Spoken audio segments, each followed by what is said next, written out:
Aiden, are you on yet?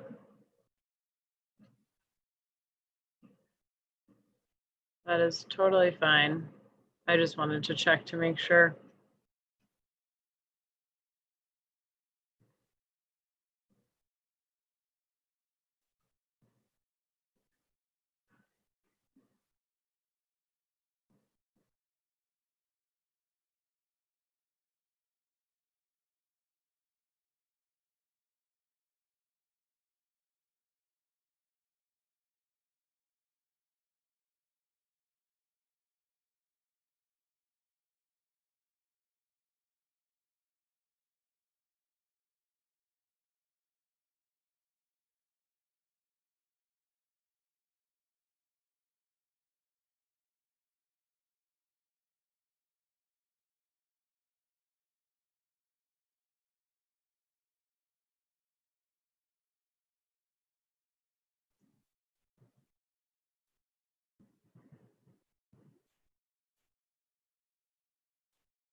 Can you hear me?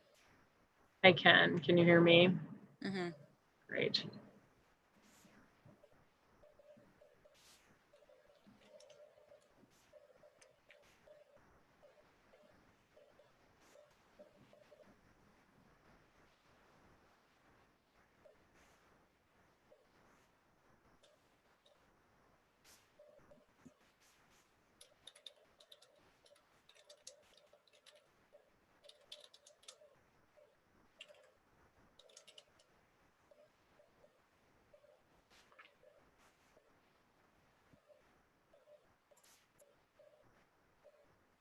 Just wanted to confirm, Aiden, that you can only see the slide that says confirmed town hall and perhaps my face, but nothing else. Yes. Great.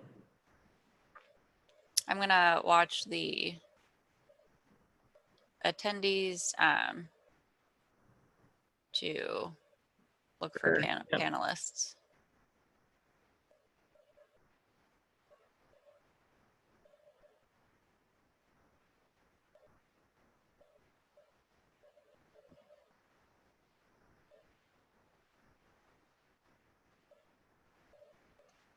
It looks like we're recording, right? Yeah, we are.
Welcome, everyone. I know a ton of people are beginning to join.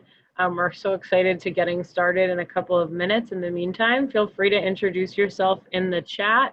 We're so excited to have you. And a note is, because this is a webinar, you are muted when you enter. So if you're freaking out trying to find the mute button, you're muted upon entry, and then we'll go through some norms, and if you do want to share out loud how to kind of raise your hand when we get started. But feel free to say hello in the chat, send it to all panelists and attendees, and we'll get started in a few minutes. Thanks so much for joining us.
Welcome, everyone. It is 3 o'clock, so we're going to go ahead and get started, but also give people a few minutes to sign in.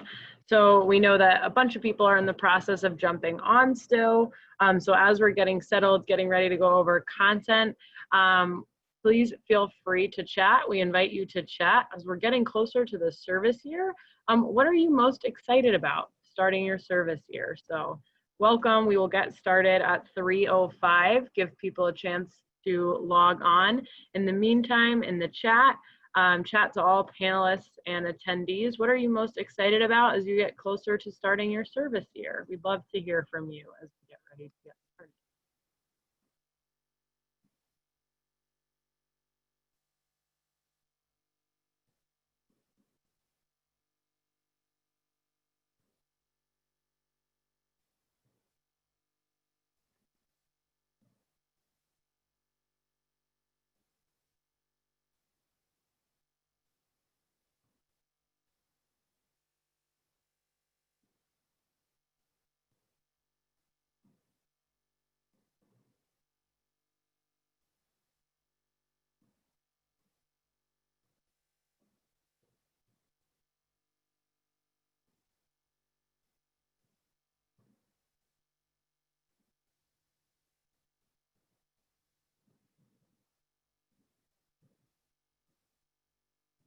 All right, we got some people sharing in the chat. I'll read it out, some out loud for any of those who are joining us on their phones and can't access it.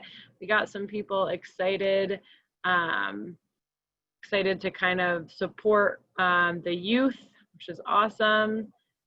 Excited to learn more around school assignments. learn different things from the children they'll be working with. Excited to meet coworkers and students, see a new campus and teach. Andrea, our core experience manager, is excited to meet everyone. Got someone who's excited and nervous about meeting students for the first time. Super valid, but a lot of excitement around meeting new people, meeting students, getting to connect. We love to hear all of that excitement for your work with students and teachers. Love that shout out for the teachers you'll be working with throughout the service year. For those who are just logging on, we are going to give it 2 more minutes to make sure everyone has a chance to get on Zoom and work through those logistics. And in the meantime, we're asking for joys in the chat. What are you most excited about for your service year? And it's so awesome to see everyone's answers. A lot of things centered around engaging with students, engaging with new teammates, our fellow core members, engaging with teachers, seeing different schools.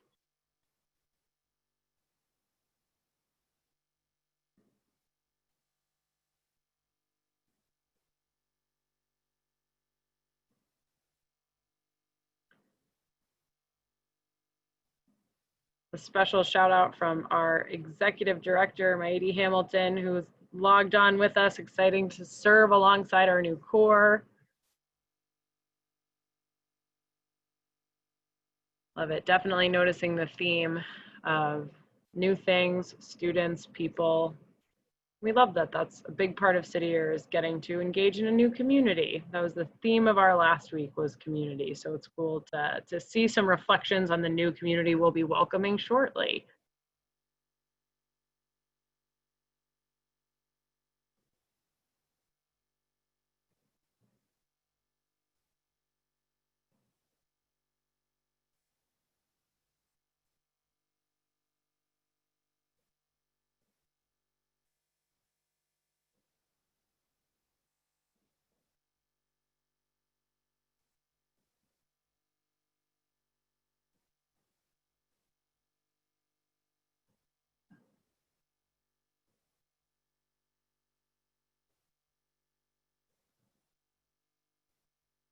All right, thank you all for sharing, and thank you all for joining on this weekday afternoon. We appreciate it, and we're excited to engage with you as a new community. My name is Molly. I use she, her, hers pronouns, and I'm the director of the Impact Operations team here at City Year Chicago. I'm also a proud City Year alumni. I'm gonna facilitate this town hall. We have a ton of really cool staff that are here to speak, along with the team that you've been talking to around your onboarding. So to get started and just frame what you can expect for this time, this town hall is focused on a welcome and some updates from our site leadership. So we'll get to hear from our executive director and vice president here at City Year Chicago, Myetie Hamilton, as well as our managing director of the impact side. For those of you who joined us in our first town hall, we were able to hear from JR, and so we're excited to have JR and Myetie here with us.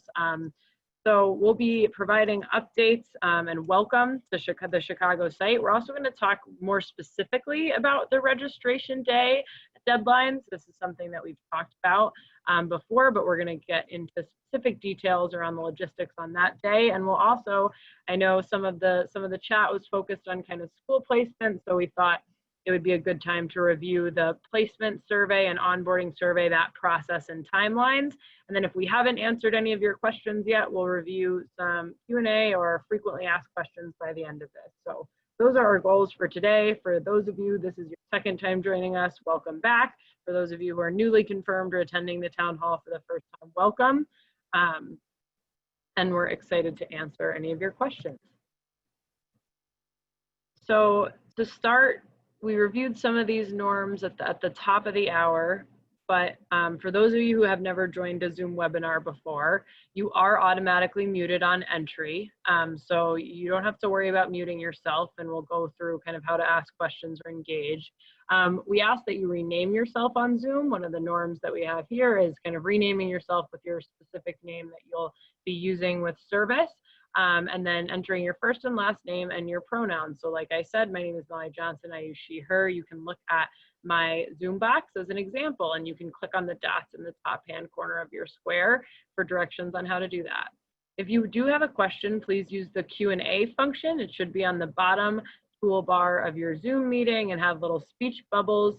If we don't answer your question immediately, we might be saving it to talk to out loud, or we might be getting to that point in the presentation. We'll make sure that we answer everyone's questions by the end of this presentation. So if you ask us a question in the Q&A, it'll either be answered, it'll be reviewed, or we'll review the answer with everyone at the end because it was an important question.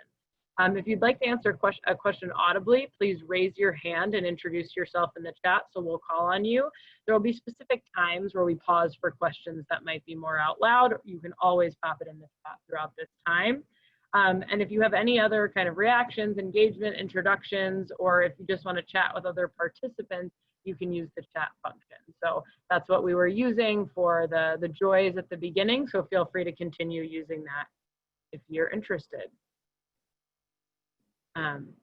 To do some introductions, you've heard from a lot of different people at City Year Chicago. If you accepted a position before June, these names should be familiar. These were your Chicago staff points. They communicated with you around any questions and provided key updates up until the end of our last service year. So after our graduation week, they handed you off to our team, but these were the individuals that you probably were communicating with if you were confirmed throughout this last year.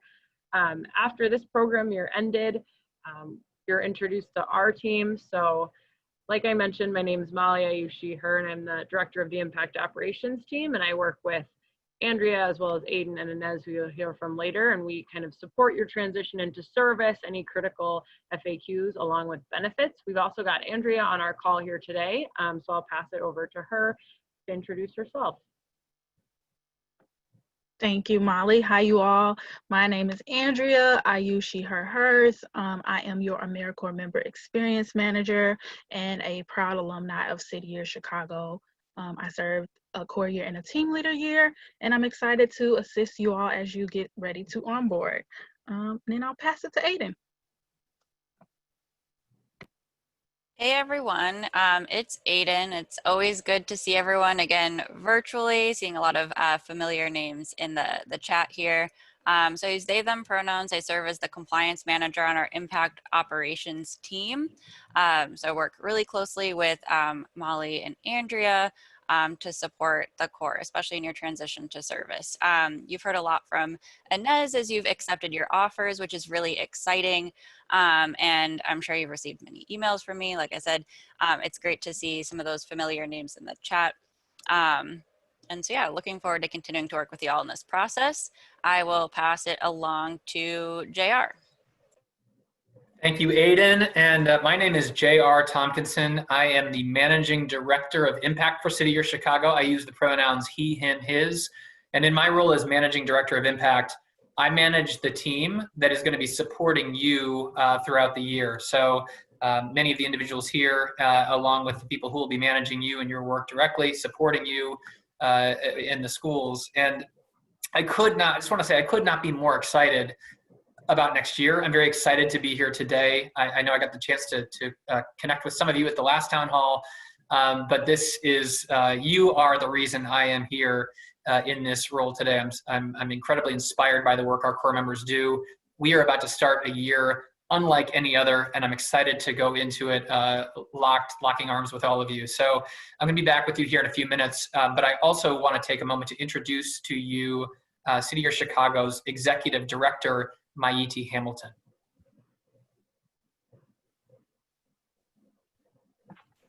Good afternoon, everyone, and thank you so much, JR.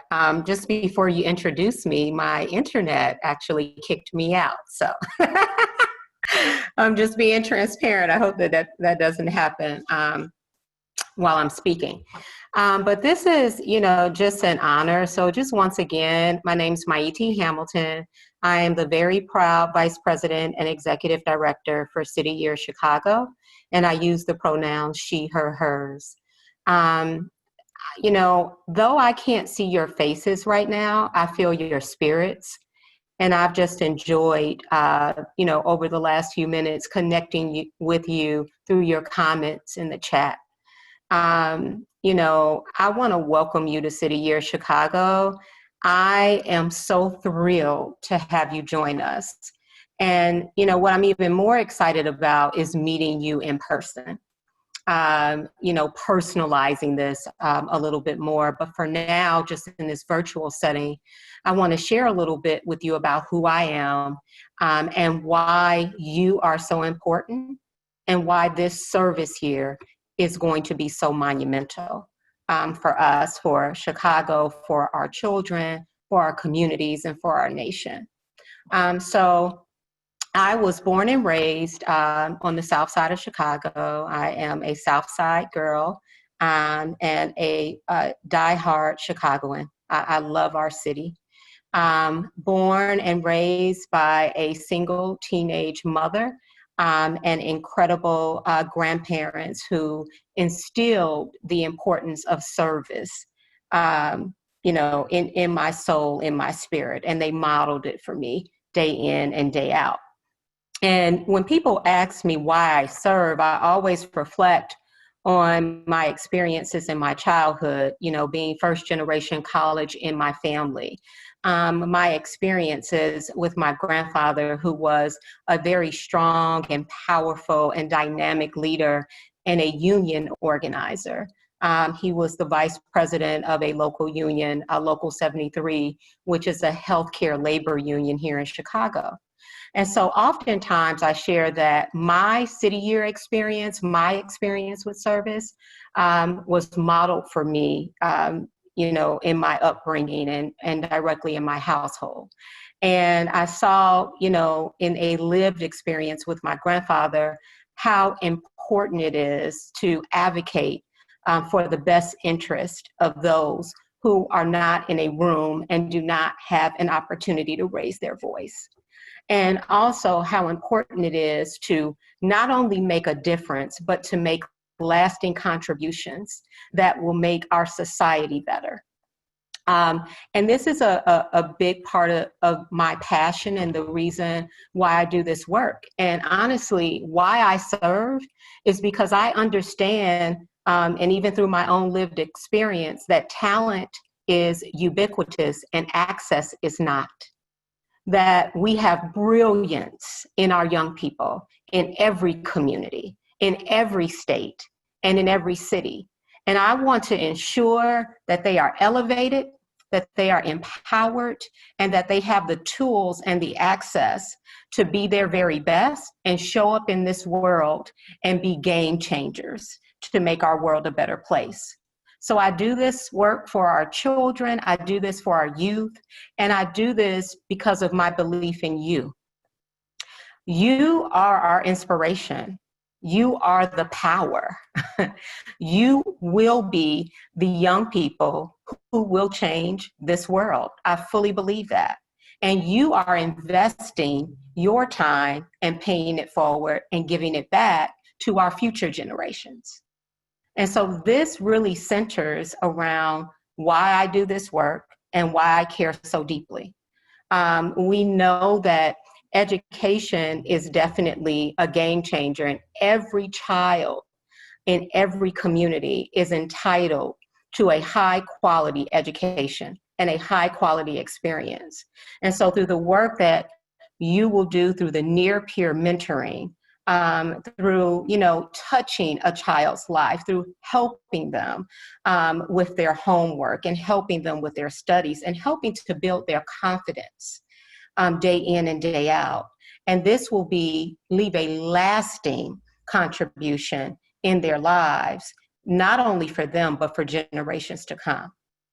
And why is this important? And it's always been important, but why it's so important right now is because of the time that we're in. Inequity is not new to any of us. Inequity has existed over centuries, as has systemic racism and discrimination. And so now is our time to wrap our arms around our communities, to wrap our arms around our youth, and to stand with them in empowerment. And that is why this time and this moment in our society and in our democracy is so very important. And I think when I think about service and I think about the passion that you bring and what you will bring to this service year, I also think about how much you will gain as a result of it. Being proximate to the work, being proximate to the needs of our children and the families and the communities, and showing up to serve. So showing up to serve day in and day out, and showing up to make a difference and make our world a better place, and to rebuild our democracy and our humanity. So I welcome you, and if you can see my arms, I'm just wrapping them all around you virtually, and I'm looking forward to being able to do that, hopefully in the near future. One thing you can expect from me, I will be meeting each and every one of you individually, and the way that I do this or have done it this year is by visiting every school and having a roundtable with having a roundtable discussion with every core group. So I'm looking forward to that. However we will show up, be it in person, be it virtual, be it hybrid, I will be there to meet you, to get to know you, and to hear from you. I want to let you know how much you matter and how much your voice matters to me, to our team, and to everything that we do. As you prepare to lean in to your service year, I also want to underscore the importance of being prepared for adaptability, being prepared to be flexible, and also just being prepared to be resilient, right, during this time. In addition to that, I want to encourage you that all of the communications that you are receiving from the team, just make sure that you are responsive, that you're asking questions. We want to make sure that you have everything that you need. And I want to ensure you that your safety is the highest priority for our team and the safety of our core and the safety of our staff. So I am thrilled and excited to welcome you. I'm thrilled and excited to do this work alongside you. We need you. Our children need you. Our communities need you. And Chicago needs you. So I am so grateful that you chose to serve this year with City Year Chicago. Welcome, welcome, welcome. I'm going to hand it back over now to Aiden and Molly. Thank you, Myetie. I was just thinking, I always have the unfortunate position of moving a presentation along after Myetie's said words or welcomed a group, and it's a tough position to have to move us along to the logistical pieces, but it is important. Thank you again, Myetie, for joining us and for welcoming our core. Aiden is I'm going to pass it over to Aiden for some registration and onboarding updates. But before we get there, I'm going to let J.R. Tompkinson, who mentioned he kind of oversees our whole department that manages our core members, to give some updates around kind of the start of service timeline, which we were sure to get questions about today. So J.R., I'll pass it over to you. Thank you, Molly, and thank you, Myetie. Yes, I can't tell you enough how excited I am to meet you in person. Some of you as early as next week, but I do want to, as Molly shared, want to talk a little bit about what to expect coming up in terms of some key dates. So first of all, we have onboarding and registration scheduled starting next week. So we'll talk more about registration dates on an upcoming slide here. And I want you all to be conscious of the big day, which is your first date with City Year Chicago, and that's August 10th. Okay, that's your start date. That's the beginning of training. That's when pay and benefits kick in. That's when BTA gets underway. BTA is our basic training academy. That's when we all get together and start your training and your path, your City Year journey. September 8th will be the start of the school year for CPS. So a couple of kind of big picture points I want to make here. This week, you may have seen that Governor Pritzker, the governor of Illinois, released some guidelines for school districts to consider when planning the start of school. And we are still, we are receiving this information and partnering with the Chicago Public Schools, who themselves are developing their own plans for a safe start to the school year. So we are following that and in concurrently developing our training plans for you for the summer to properly set you up for what that service model is going to look like. And so what you can expect is a training plan that involves some element of in-person training and some element of remote training following the guidance of the governor and our health authorities. Again, as Myetie mentioned, we're going to put the safety and the health of our staff and our core first. But as it stands right now, the guidance is that we will be in schools delivering service, at least on some level at the beginning of the school year, again, on September 8th. So that's what we know today. We're going to be releasing more information to you as we have it. We want to be cautious about doing that only when we know something to be factually true and certain. But right now we are planning, again, for a start of school on September 8th with some degree of in-person service. Now, we're going to get into some of the logistics and deadlines and that sort of thing, and I want to acknowledge there's a lot to it. So Myetie talked about making sure to read and engage and ask questions. This is all really important because there are a number of steps that we need to follow to get you off on the right foot. We know this, we appreciate it. Just know that a lot of the steps that you're going to be asked to follow are critical for student safety, right? Our students are number one, they're our North Star, and so there are a number of background checks and things of that nature and deadlines that we've got to hit, and a number of stakeholders to serve. So in advance, we appreciate you following along, communicating with us, and hitting those deadlines. So if we could, let's move to the next slide and talk about registration dates. So we have a registration date actually coming up next Wednesday, July 1st, our first one. So that is when I will get to meet a number of you in person. I'm really so excited about that.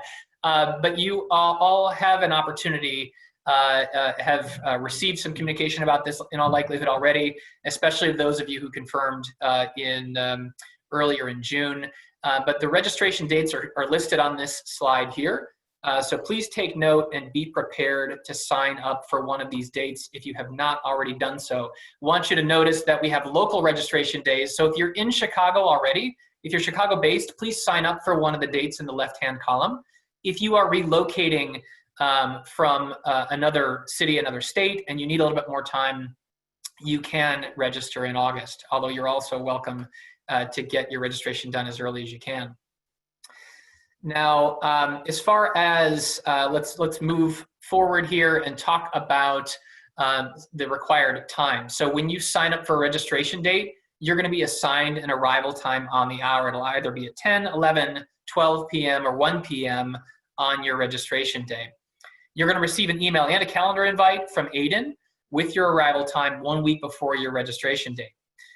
And those who signed up for July 1st, again, next Wednesday, you should have already received your email and your calendar invite. So if you signed up for July 1st and you haven't heard back, you can follow up with Aiden on that as well. And you can see their email address here on this slide. So with that, I am actually now going to turn it over to Aiden to talk a little bit more about registration logistics. Thanks, JR, for that overview. I know we've gotten a lot of really great and helpful questions around what registration day is actually going to look and feel like. So in this town hall, we wanted to make sure to take some time so that you are prepared to join us in person and feel ready for that first touch point. Again, registration being that key date that's part of the overall onboarding process. And so once you sign up for that date, like JR mentioned, then you're assigned your specific time, and that is your designated appointment time to come to our City or Chicago office, which we are at right now. So it's in downtown Chicago at 36 South Wabash. It is super accessible by public transportation, and CTA is fairly safe at this time and is following a lot of great guidelines, and so is our office to ensure that everyone is arriving and moving safely through the space. So, and then these registration day logistics have been communicated in email. You'll get those with your appointment assignment time as well.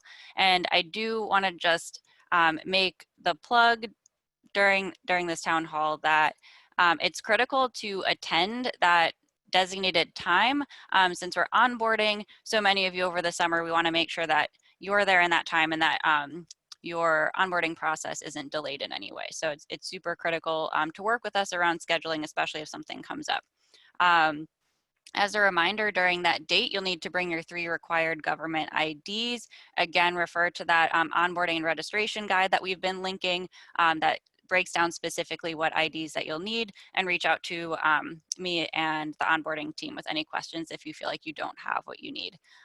Within the block of time that you're here, we'll be doing 2 main things. Part of that is going to be onboarding you to the systems and checking those documents that you're bringing, and that allows you to actually be enrolled into AmeriCorps and start with us on August 10th. You'll also be doing your placement survey, which we'll talk about, Andrea and Molly will talk about later on, and Hannah as well, we'll talk about later on in this presentation. Another really exciting thing that we're able to work out is getting your CPS fingerprinting done while you're here. So like we said earlier, student safety is at the forefront of everything that we do.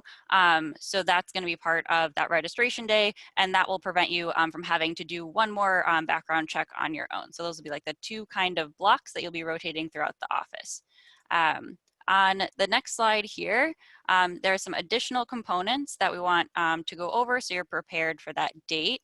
Again, like I mentioned, showing up at that assigned arrival time and not too far in advance of it, just so we can manage the amount of people that are in our office and make sure that we have enough room for everyone to be here safely. So really encouraging everyone to be on time and actually not too far in advance early. That would be awesome. We want to make sure that we address attire. I know that's a question that we get a lot, just dress to make your best first impression. We'll all be here in the office, so it will be office appropriate attire. There will be required face coverings to ensure everyone's safety and health while we're all together.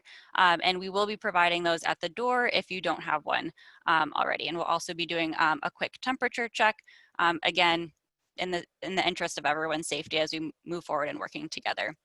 We do have specific staff point people designated to core member safety and movement through the office.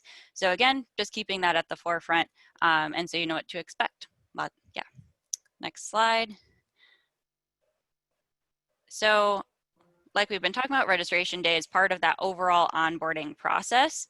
So when you think about our first main deadline, is we want to make sure that you have that date locked in, you can put it on your calendar and you know when to prepare for that.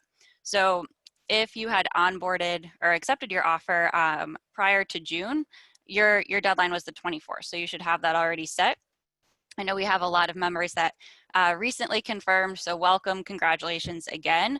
Be prepared for this deadline coming up on the 1st. So you'll have that Google form. It's super easy. You just select your first choice and second choice of date, and that will lock it in on our end and your end. You can put it on your calendar, and then we'll reach out to you at a specific time a week in advance of that appointment. The other item that's going to be due really soon, again, this was due 6/24 for members that confirmed prior to June, and for our newer members is going to be due on the 1st. This is the CY resource onboarding tasks. I don't know if the slide is up.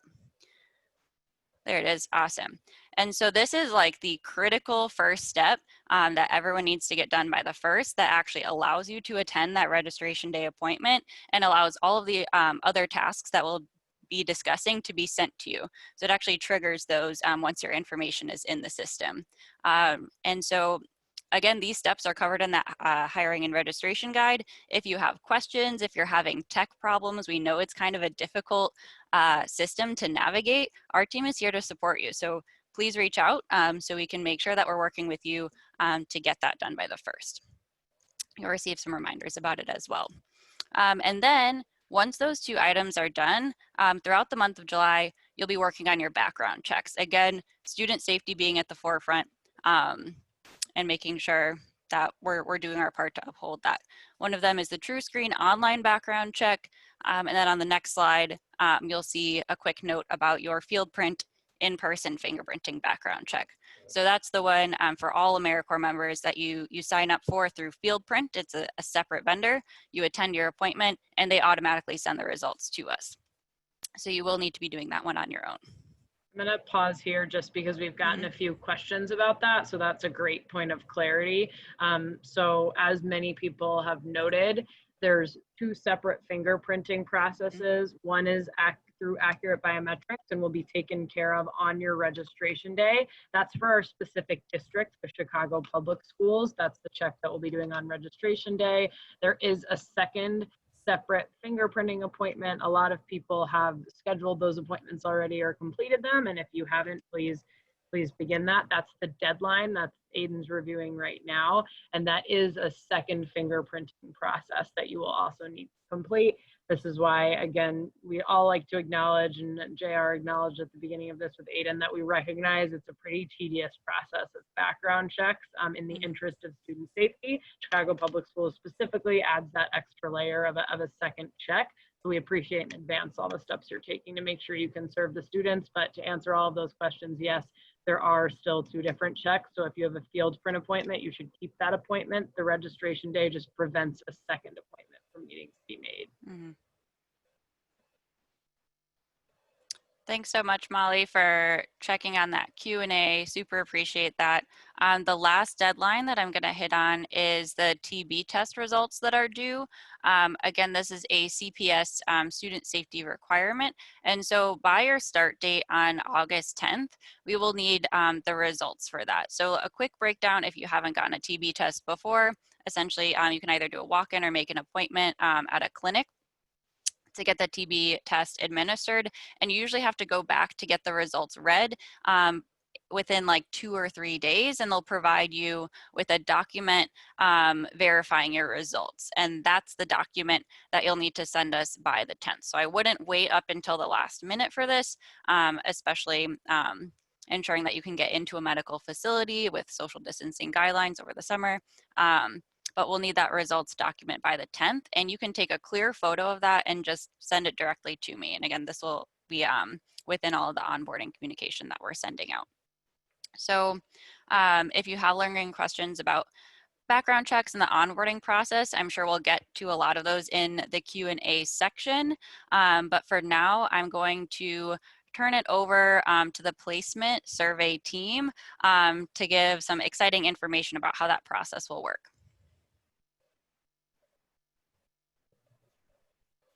Great, thank you, Aiden.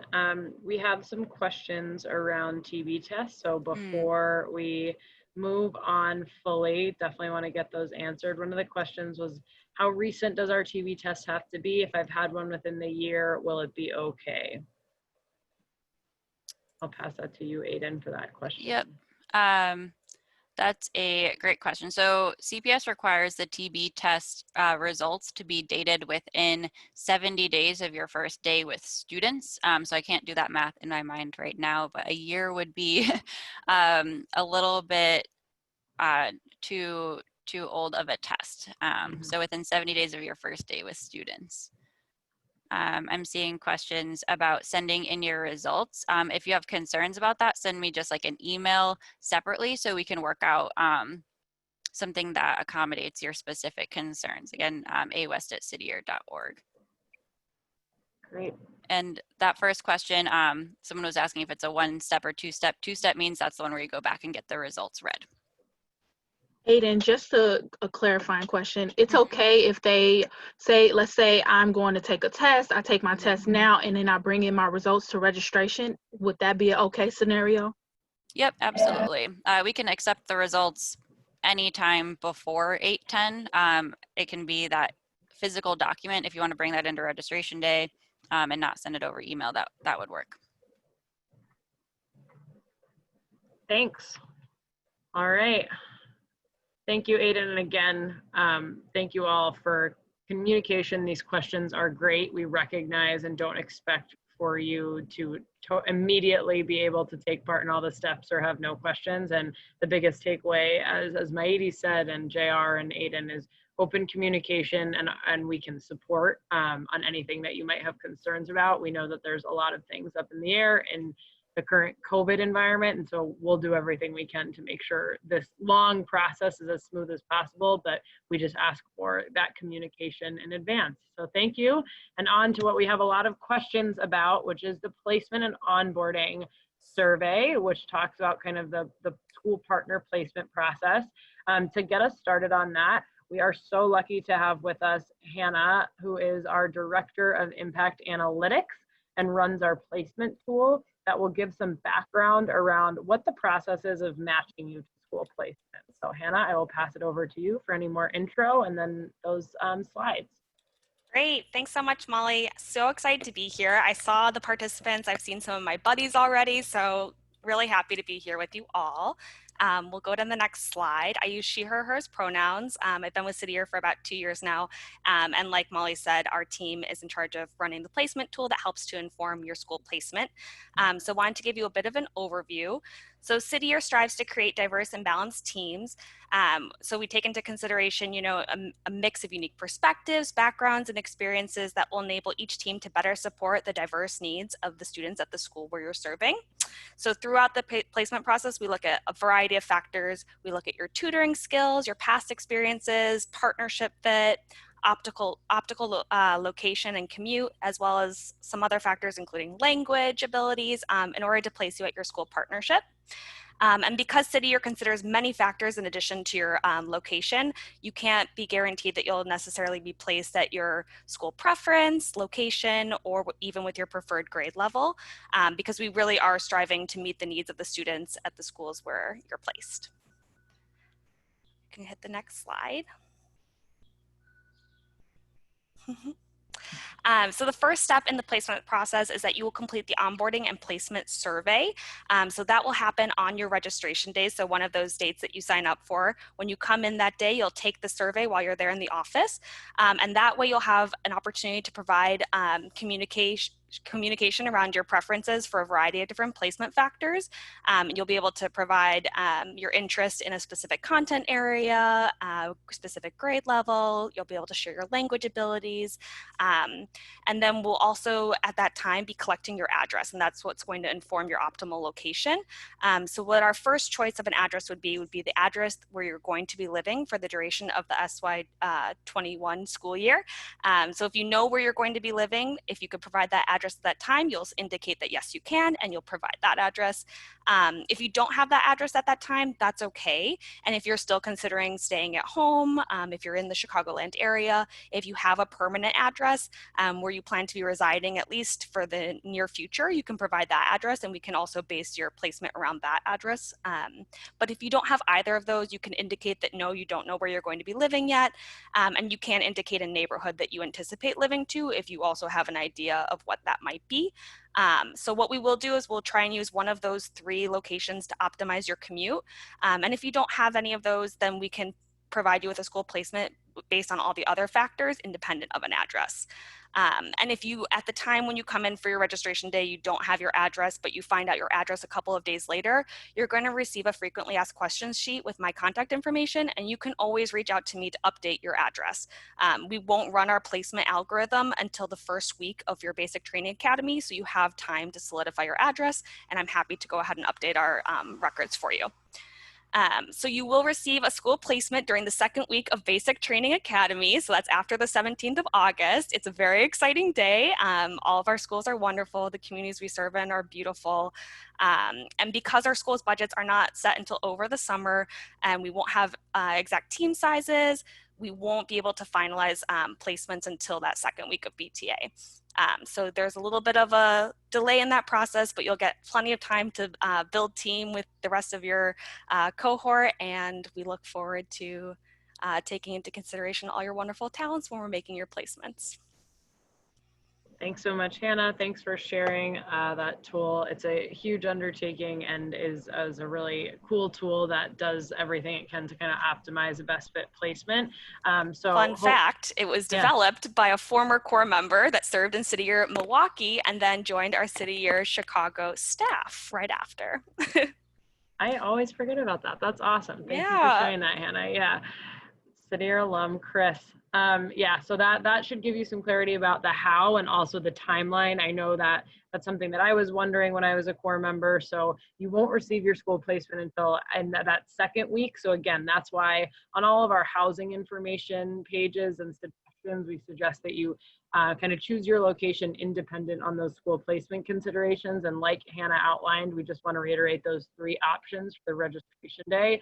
A question that came up in the chat that's relevant here is, we know and we've reviewed the expectations that you'll reside in the city that you serve by your registration day and the start day. If you have a permanent address in like the suburban Chicago area, that is still meeting the requirement. The kind of general outline and guide we've given is that it has to be commutable, right? So if you were to, like JR said, the situation that is being indicated by the state, by Chicago, and then therefore by city year is some type of combination of remote and in-person service. So you need to be residing at an address that you could access or commute into a school within the city of Chicago, and likely on the south or west side, which is where most of our school partnerships are. So if you are living in a suburban address, you can use that as your kind of address for placement. It can be where you live for registration and for your first day of service. That just would have to be the location you'd be willing to commute from should we have a day of in-person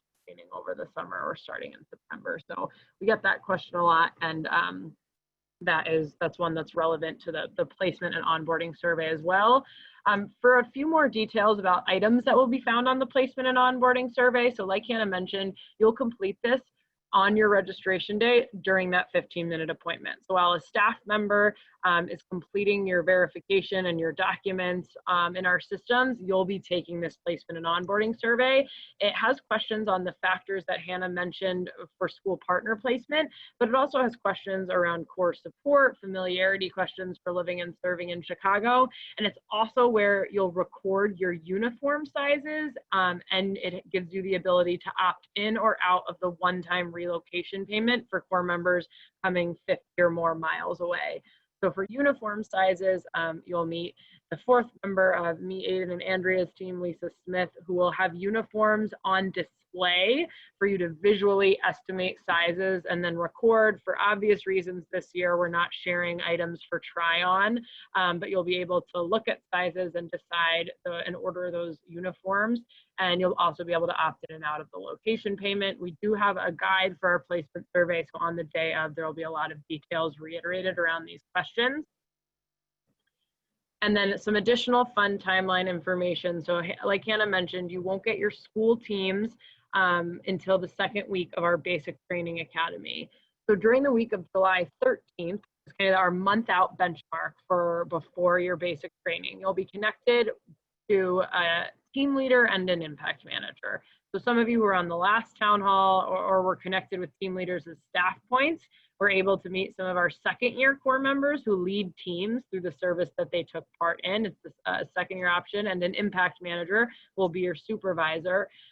So this team will be your founding team. So you'll be connected with a group of core members that you will serve with during your first week of service and training. And this manager and team leader will guide you through those kind of first day, first week logistics and pre-first day logistics. So you will have connection to specific staff members ahead of that service day to support you during your transition. We're excited about that. And you'll hear from them about weekly with key updates. Like JR said, our goal is consistent communication, but communicating only things we know to be true. So that means that we're gonna have to stay in touch pretty frequently over the month of July. So this is who you will start to hear from. Those teams will be supported by us. So you'll always be hearing from that person, that manager and team leader who will be supporting you in that first week, as well as a member of the onboarding team to answer any of these specific questions. We've got a few questions in the chat around basic training and kind of where the locations of this service will be. I'm sure those relate to addresses. So again, these are still details that are being finalized. Historically, our training center has been at a school on the south side of Chicago. That location's changed a few times. So again, I wouldn't want to give you a certain answer, but historically, our training center has been a school on the south side of Chicago. And we also had a question around, would the basic training be presumed to be in person? And so this is where I'm gonna reiterate what JR said, and JR, I ask you to step in. So right now we've made like no final calls around what those things, whether they're going to be in person, virtual, or a hybrid, based on the Illinois guidance around what CPS, Chicago Public Schools, is going to be doing in the fall. We're working to develop what will likely be a combination of virtual training sessions and in person, to be able to provide both training that kind of prepares you adequately for potential in-person school, but also sticks to the current gathering and safety and social distancing requirements. So those are the two things being balanced, and why we don't have a final answer, but it would likely be a combination of in-person or virtual, but again, reserving the right to make any shifts based on safety that are needed, based on the changing environment. JR, I'll ask you to step in if I said anything incorrect there. No, I've got nothing to add. You said it beautifully. Thank you, Molly.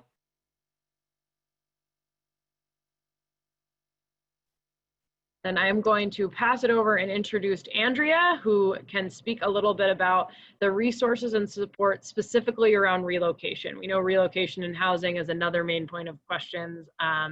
So Andrea, I'll let you continue. Thank you, Molly. Hi, you all. I'm Andrea.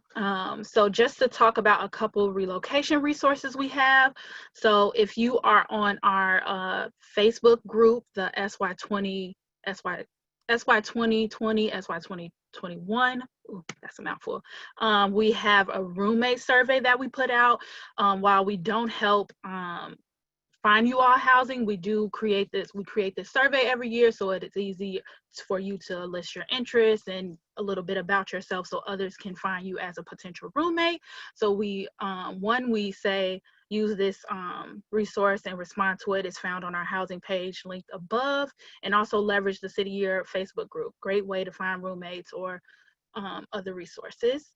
Then we also have our neighborhood resource and guide. It includes frequently asked questions about where to live in Chicago, Chicago neighborhood, information regarding Chicago neighborhoods, and also information from the 2019-2020 Chicago Core about where they lived, public transportation, and other housing tips, which I highly suggest you all utilize.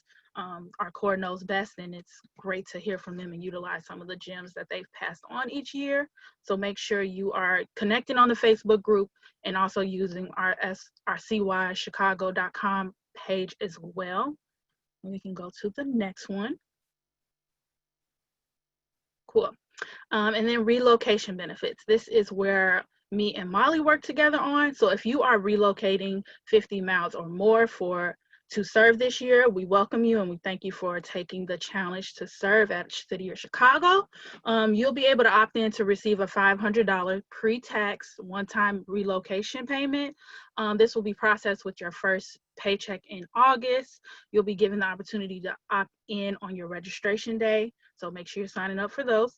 And we want to emphasize that it is $500 pre-tax. Usually after tax hit, it's around between $300 and $400, just to get that new number set in your head. And you receive transitional housing to assist you with permanent housing if securing it upon arrival to the city is a challenge for you. You can access this transitional housing benefit within the first 30 days of service. So from August 10th until September 10th, you can access this, and you will do that through me and Molly. Our information is in the slides previously. You can always email us or touch base with us at our registration day. And then I'm going to move it back over to Molly. Thanks, Andrea. Appreciate that. And again, yep, we really encourage you to visit that CY Chicago website for confirmed core. There's a ton of housing resources. It's hard. I know I located to Chicago for the core, and that wasn't in the midst of a global pandemic. So I know that it's only gotten more challenging, but there's a lot of Chicago specific housing search engines that allow you to focus by price range and neighborhood. There's specific partnerships for housing that core members have utilized in the past. I think core roommates are a great way to cut down on housing expenses. Again, everyone's in a similar price range, and apartments that rent out to 3 or 4 are definitely generally affordable for core members in the city. So please feel free to look through those pages, download the resources. There's a neighborhood guide, and Andrea and I are always willing to answer any questions. Molly, sorry. Yep. I remember there was a question earlier in the Q&A about neighborhood safety. Yep. Let's see, how do I want to respond? Our neighborhoods, like Hannah and others mentioned, are all beautiful. They have challenges just like they have beautiful things to them. One thing we want to say is we wouldn't put you in a situation that is unsafe to our knowledge, and we challenge you to be as open to this process as possible. And I would suggest that finding housing close to CTA, if not a bus stop, a train station, or a L station as we call it. That's always one good thing. Trains are a little bit more reliable and consistent with timing versus buses because of street traffic and all of that. So we would highly suggest, or I would highly suggest, just knowing Chicago and also being from the suburbs, and I use the train a little bit more, I would suggest being closer to a train. But if you are close to a bus stop that's not too far from a train, that's a great resource as well. If you have any more questions about neighborhood safety, I challenge you to reach out to me and my email so we can have a further discussion about what exactly that means for you. Thanks, Andrea. And Andrea reiterated a bunch of good resources and tips, a lot of what she worked hard to get on our site. So I'm going to link that in the chat right now. I know we're going to follow up with it, but if you want to spend tonight doing some exploration, please check out those resources. Going to pass it to Aiden to review kind of the ways you'll be hearing from us between now and July and August. Thanks, everyone. So this slide just has like a quick overview of where you're going to continue to receive information from between now and the start of service. I know we've also talked about hearing from like your manager and team leader from your founding team, and you're getting a lot of communication from all of us at the site, and it's because we really want to support you in this transition to your start of service. So up top on this slide, we have that registration guide and registration day FAQ.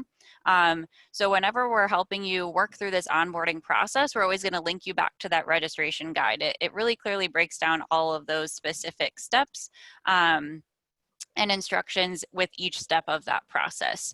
And as Andrea and Molly have been talking a lot about, CYChicago.com is our specific core member facing website that has all of those pages that are packed full of content that our staff has worked hard to put together to, you know, provide as much support with relocating to Chicago, finding housing, all of your benefits, what our school partnerships are like, and even some like words and testimonials from past core members. So like Molly said, feel free to dig around and learn more.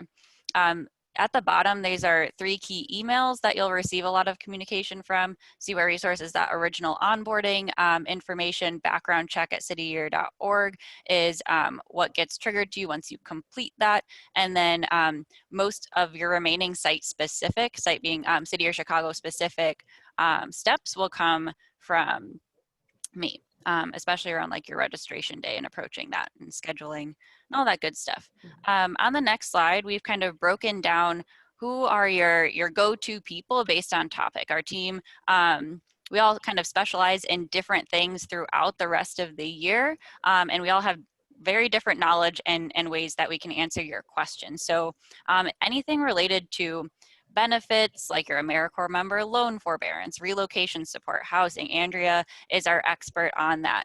And so you would send an email to Andrea and CC Inez. Since Inez was your admissions manager, we want to make sure that the full team is here to support you on either of those points. So yeah, like I said, for me, anything around onboarding, background checks, if you have something that you're worried about with that, definitely reach out to me and CC Inez. You'll want to reach out to Molly with any serious considerations around like if you have hesitations around starting service or specific supports that you need us to know about. feel free to level that up to Molly and Inez. Molly and Andrea, do you want to add anything to how I frame that? Okay. Yes, awesome.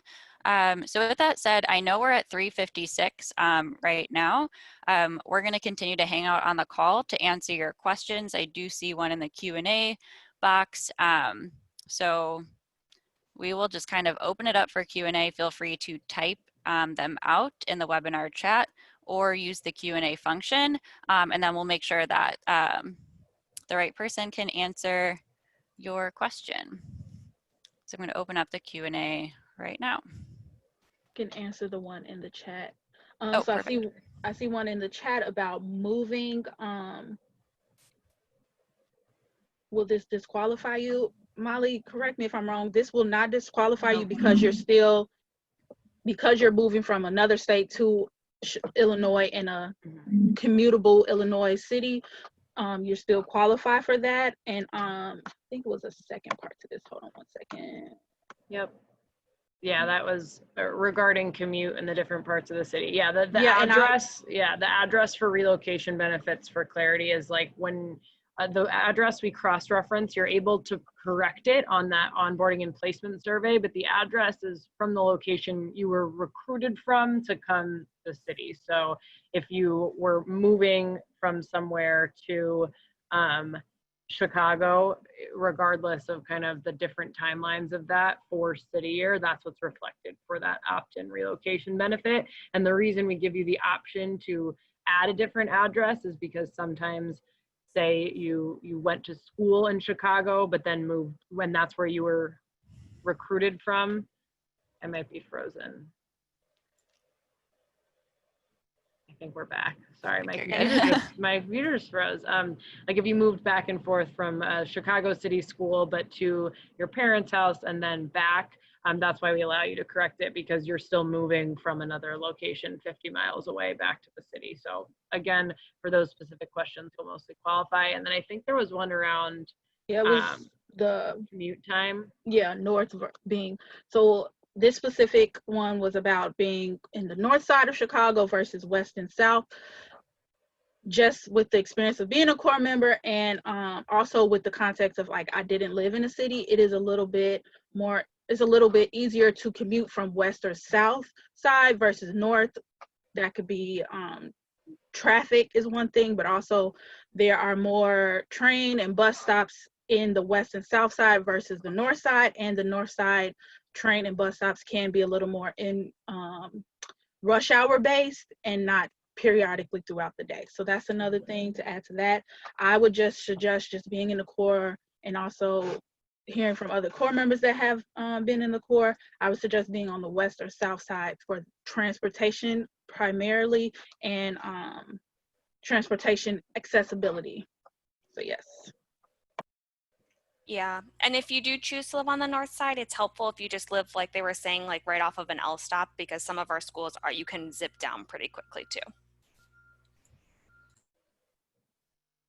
Thanks, everyone. I think I can get, there is another housing question coming up, but there are two in the Q&A I can answer real quick. There was one question about being assigned a city or site email. Should I worry about logging into that yet? So you're assigned your city or email in order to do those CY resource tasks that we've been talking about.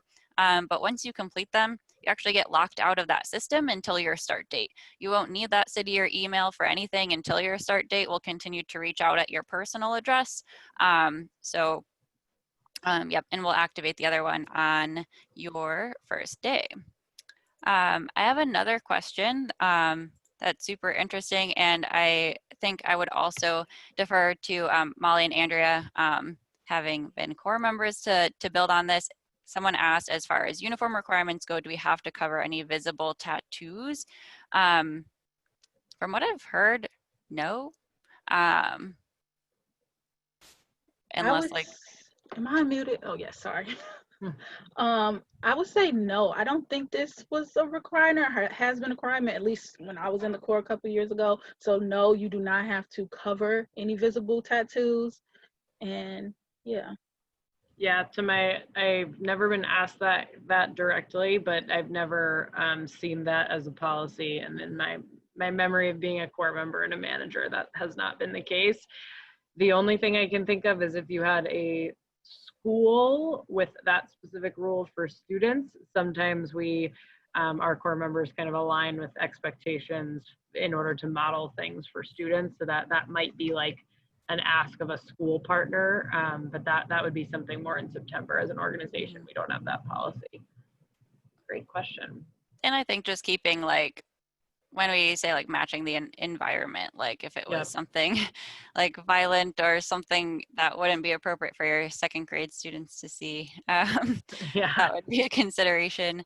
And I'm going to answer the one about background checks, and then I'm seeing like an absence policy question, so I'll defer to Molly on that.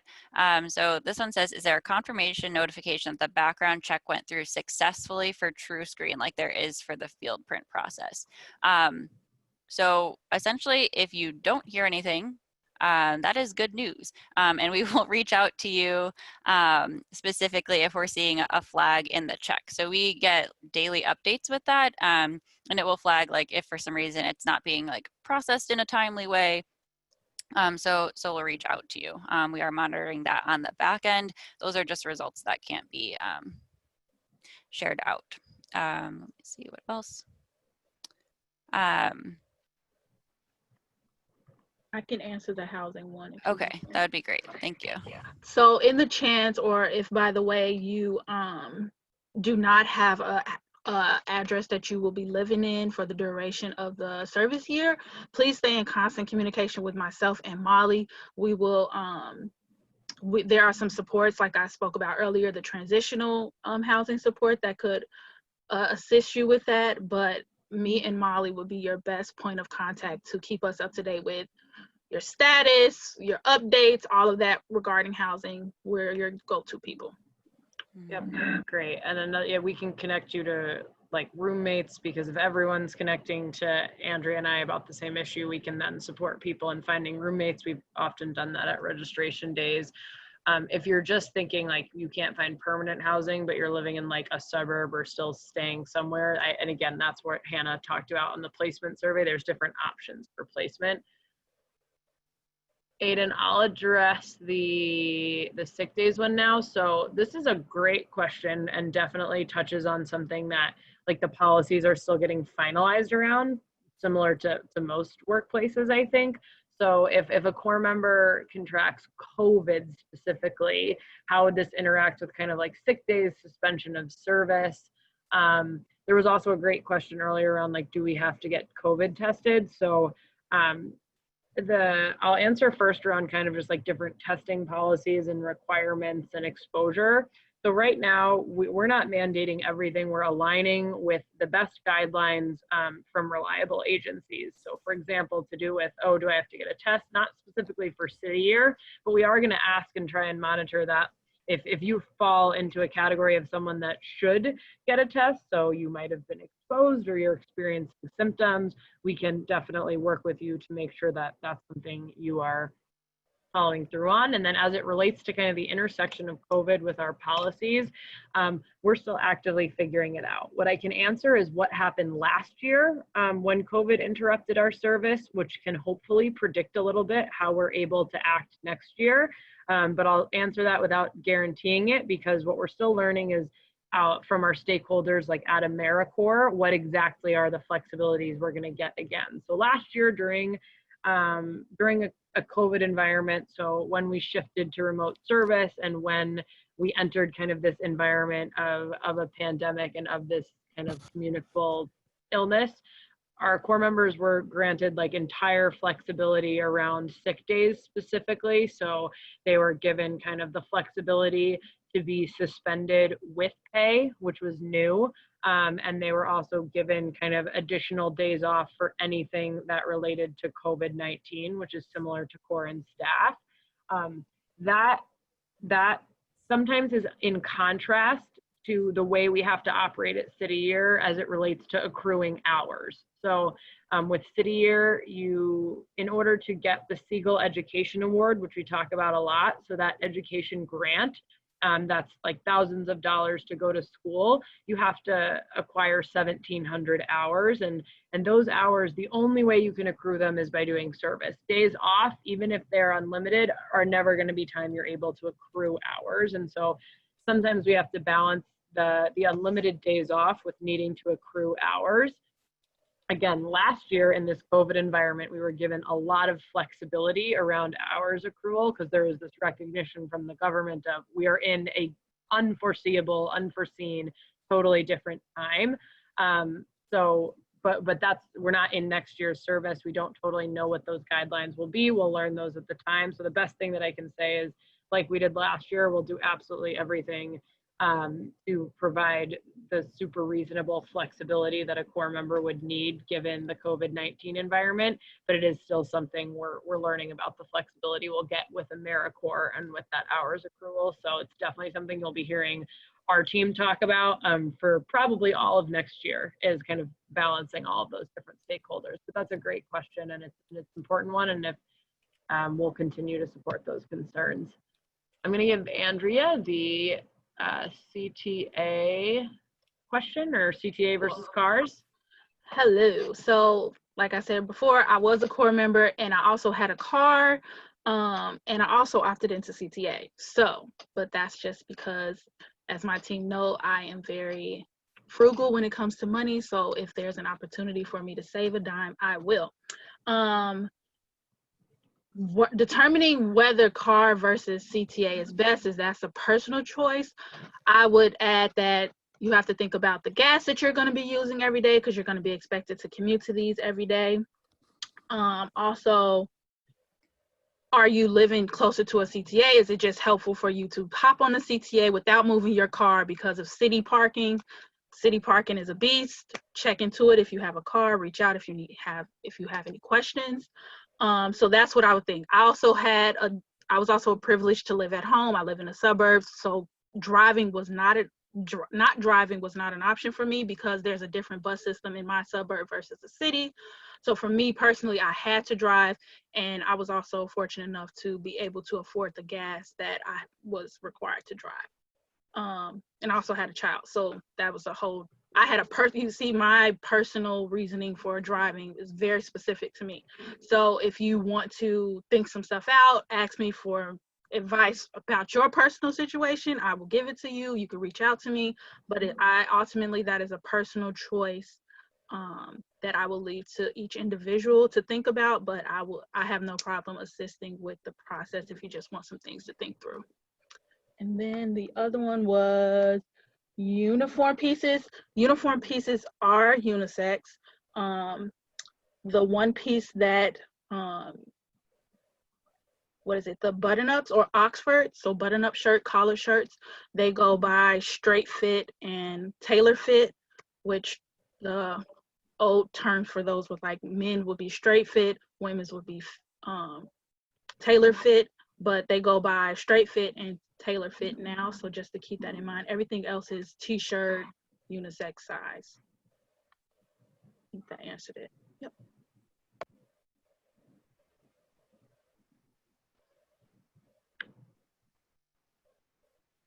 Great. If anyone has anything else to add about uniforms, I'll keep that question open. I'm going to answer, there's a question on two uniforms-ish specific questions around headgear and then piercings. So for both, similar answers for both. So in terms of like headgear, the answer is it depends. If it's, for example, any type of face coverings or headscarves for religious reasons, those are absolutely okay. And similar to what the other answers are, it's just whatever you need. I think something like a baseball hat is not allowed in schools because that's in line with all of our schools' expectations and dress codes, is that you can't wear like a hat necessarily. I think anything similar to like a winter hat or beanie or all of that, that these rules only apply to when you're in active service. When you're commuting back and forth to school, for example, in the winter, or even just like on the L, you can commute in whatever keeps you the warmest, makes you feel the most comfortable. It's about when you're on city year time at a school partnership. We ask that you follow the rules around uniform, and then also a lot of that aligns with school expectations, but with the exception of anyone who needs, again, any specific scarf or head wrap for any type of specific and personal reason. So that's something that we can definitely talk about if you're concerned, but generally we've been able to work with core members at that specifically.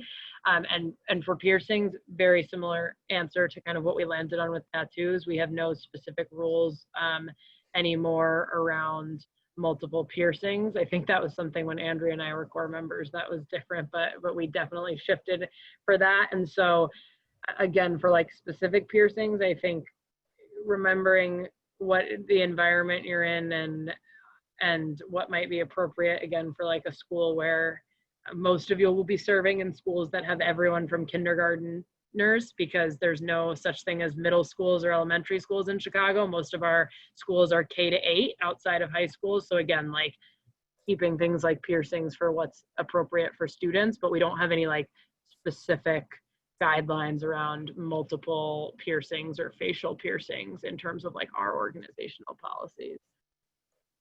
I will pass it to either Aiden or Andrea around, there's a question on how do you apply for the SNAP program. I know Aiden will be printing out some material for that for registration. So likely Aiden for that question. Andrea, if you want to step in, feel free. Yeah, Aiden, go, and you can tag me in when you're finished if you would like. For sure. So as a point of clarity, as an AmeriCorps member, you're entitled to the full amount of SNAP benefits monthly that is available, which I believe is about $180 per month. And so the thing about SNAP is that it's distributed through the Illinois Department of Health, IDHS.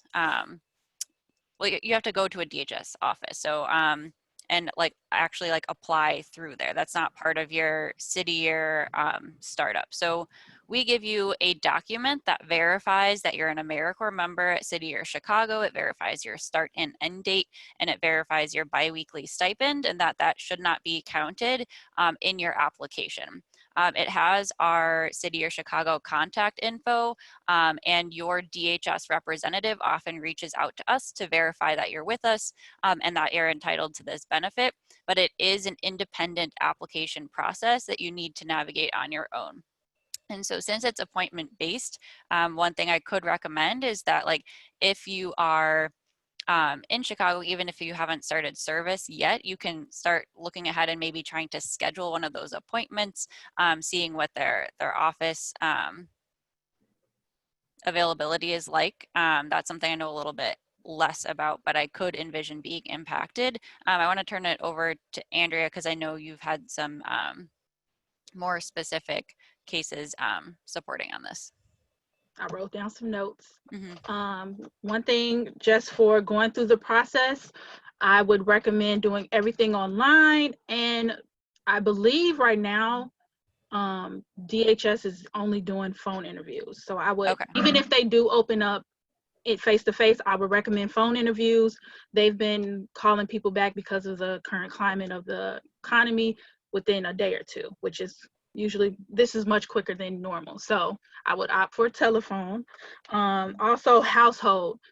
If you're living with roommates or if you're living at home with your parents, you are your own household. You pay for your own bills. That's how the state sees household. Anyone, or if you have children, also include that. I had a child during the Corps. I added my child in, got benefits that included, that was for both of us. That's one note. Also, if you're living with your parents, and as long as they are not getting SNAP benefits for themselves with you on their case, you can apply. They may ask for rent. If you're not paying rent, that doesn't matter. You can still get the benefit because you're a AmeriCorps member, not because you are not disqualified for the benefit because you live with your parents. That doesn't matter. And and do not count your roommates as your household. That is the biggest mistake. The biggest mistakes are counting your roommates as your household members, and also counting your income as your stipend as income. It is not income, it is a stipend, and we try to use that word specifically so you can distinguish that with the DHS workers. Thanks, Andrea. And thank you to the many of you who have stuck around. I know we're 15 minutes over our time, but we are glad to be able to answer a ton of questions. We have 3 more to give those of you who have hung around. We have about 3 more on deck now before we close out.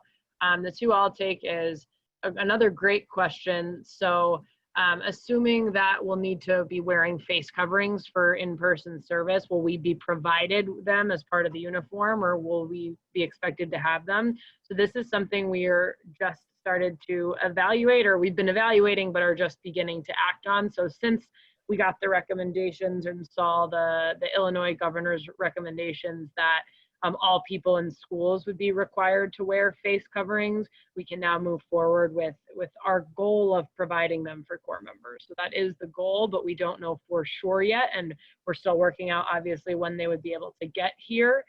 So knowing that people are required to wear them in schools, the goal would be to provide them as part of the uniform, but we are still working out logistics. So we'd recommend that you prepare to have them for the beginning, any beginning of service. But again, the goal would be to provide them as part of the uniform. And again, on registration days, we will have disposable face coverings for anyone who needs them, and they'll be provided upon entry to the building. So before you enter any elevators. Another question that is on here is, along with the TB test and background tests, is there a drug test that we would be taking as well?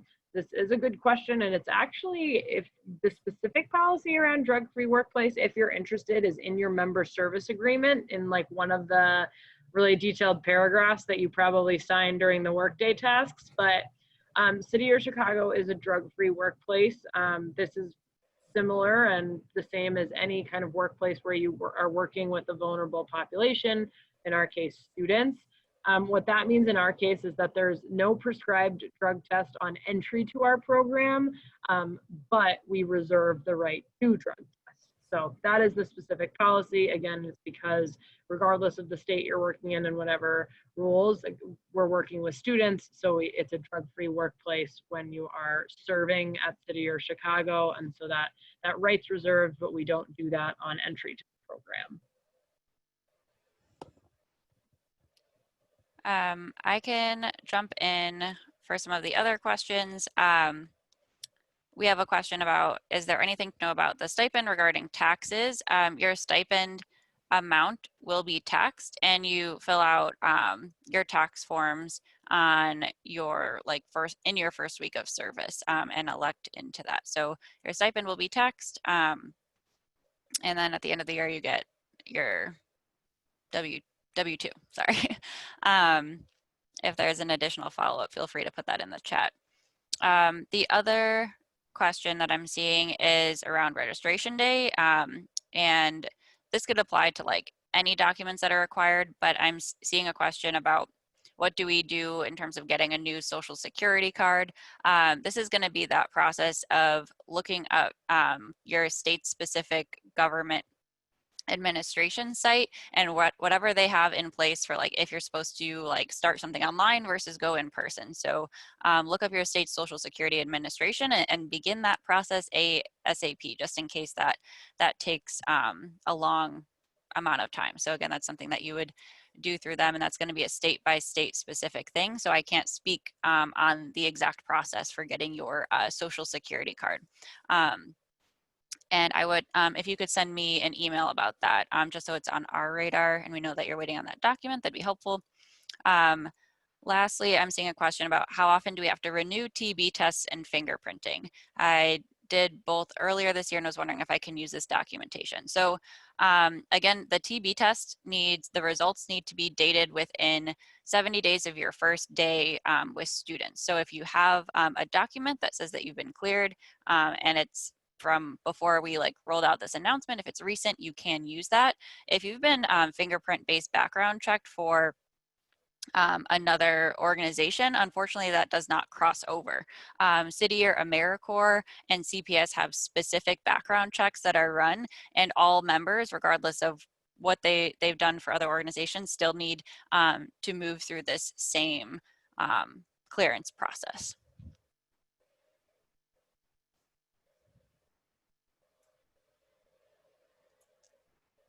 And just to say it out loud, Molly did answer this in the chat about when we receive our first stipend. She wrote that your first check is on August 21st, which would be a half check for 1 week of service. And then you have a full check every other week moving forward. Thank you all for those questions. That is all we're getting here. So I know since we've kept you for around 80 minutes, we will close out. Again, I know we've probably said this too many times, but if you have any more questions or concerns or need anything, follow up with any of us. I'll send out the deck, which has all of our emails tomorrow morning or later this evening. And eventually we'll get you a recording of this for anyone who missed it. So thank you all. We appreciate it. It was great to hear from you. It was great to hear the questions. You had some great ones, and this is a crazy time. But again, I wish I could remember more of Myete's words, but we are excited and know that next year will be an important year of service for all of us. So thank you, and we will talk to you later in July on your registration day or for our next town hall. Thanks, everyone.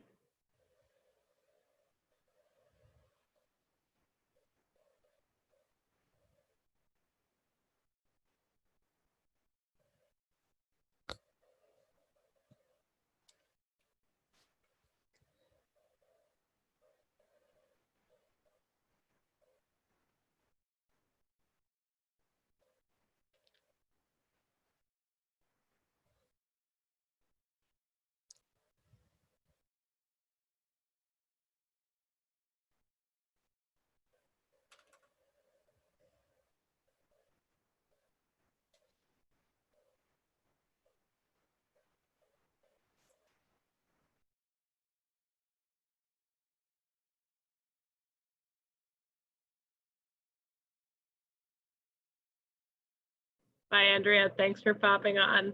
No problem. Bye-bye. Thanks. See you Monday. See you. Bye.